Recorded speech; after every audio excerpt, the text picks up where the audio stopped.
A dear friend of mine recently picked up the updated BS6 Apache RTR 200. I had it for a weekend, which results in the form of this video. Being someone who is riding the RTR 200 for the past 4 plus years, I was eager to check the changes in the new RTR. So there will be some good and not so good remarks from my end in this video. To begin with, the new RTR 200 looks a lot sharper with its updated design. The headlight is now all LED, which offers a good beam spread. It could have done with better intensity, especially if you compare it with its elder sibling, the RR 310, or even with the Dominar 400. TVS could have provided with LED indicators, but I guess those are saved for the future updates.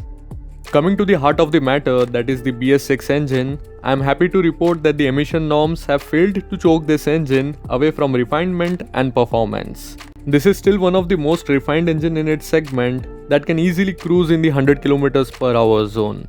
The heat dissipation is still excellent, the fuel injection has made the throttle response crisp, and the slipper clutch will spoil you with its light and effortless action. TVS has provided riding modes in the new RTR 200, which I did play around with, and as per my understanding, I did feel the change in the power delivery.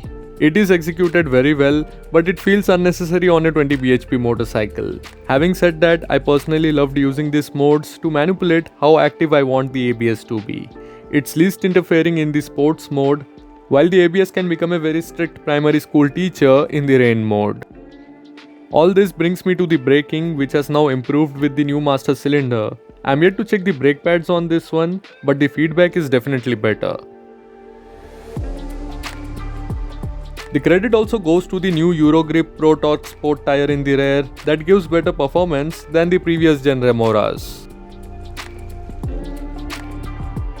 The adjustable Showa suspension is something which I was really excited to experience, but very soon it was clear to me that the adjustments will need some fiddling to bring it in my comfort zone. And it's not a one-time thing, as you have to ride and check the feedback according to your weight and ride experience. It's something similar to your air conditioner's temperature, where you have to experience both 16 and 24 degrees Celsius to decide what goes right for you. To be honest, even after some changes, I am yet to get the plush ride that my KYBs offer. TVS has also made some small yet worthy changes, like the new chain drive. Of course, the final drive ratio remains the same, but it's good to see additions like adjustable levers, which are good functional updates. The same goes to the new redesigned speedo and information display. The X-Connect app still needs some work, especially if you're planning to use the navigation. The rest of the software stuff doesn't really matter, and you won't care much about it after a month of purchase.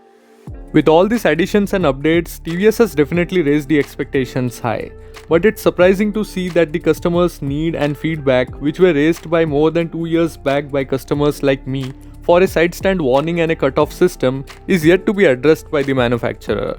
Is it really difficult for them to give a 6-speed gearbox to this deserving engine? I guess evolution takes time, and I hope TVS finds this video helpful, just like the other RTR enthusiasts who are watching this.